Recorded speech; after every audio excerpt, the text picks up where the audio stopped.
Growing up with four sisters, I was always the youngest child and I was a boy. I remember that like sometimes we would all like dress up and put on nail polish, and Yoda would be really young and he would also want to join in, so we'd paint his nails like with black nail polish and dress him up.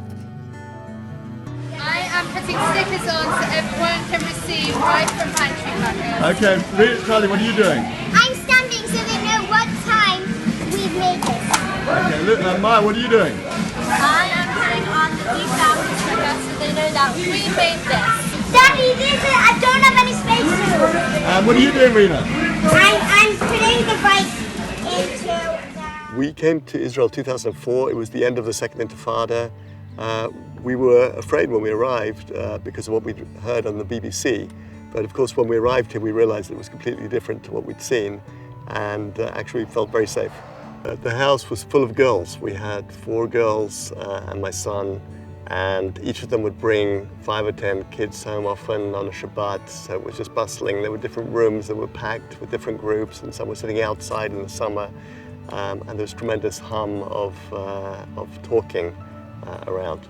Only 2 days before, we were celebrating Seder night, Lucy and myself, the 5 kids and my parents. There's a lot leading up to Pesach. It's a chag that we usually spend as a family, the 7 of us, or sometimes with the addition of our grandparents. We always fill out forms that, like for every part of the Seder, that we have something personal to write about. And I remember one thing that we had to fill out on one of the forms was 3 things that we can't live without. And all of us wrote down the family. This was really one of the most pleasant evenings we've ever had, and everyone was participating. There was a tremendous feeling of joy around the table. Friday morning, the first day of Chol HaMoed Pesach, we were setting off from Efrat to Tiberias.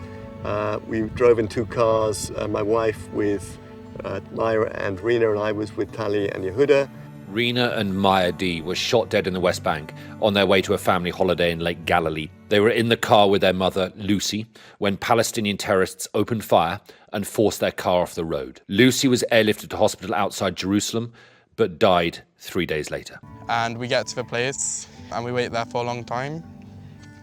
And eventually they come out with Maya's ID card in their hand. And yeah. And we knew that Lucy had been flown over to Ein Kerem Hospital, so we immediately got into the car and we drove straight back to Jerusalem. The whole drive there, I was on the adrenaline and like just calling people and just updating them everything that was happening. Just when I got there, I let myself actually understand, like, whoa, this is happening to us, and I couldn't stand on my feet anymore. And we spent 4 days there until she was declared dead. In the beginning, it was really hard because just as we were like burying our sisters, so we had to go straight back to the hospital. I had so much hope and I felt like, okay, I've already lost 2 sisters. There's no way that I can lose my mother as well. And then 2 days later, we were back.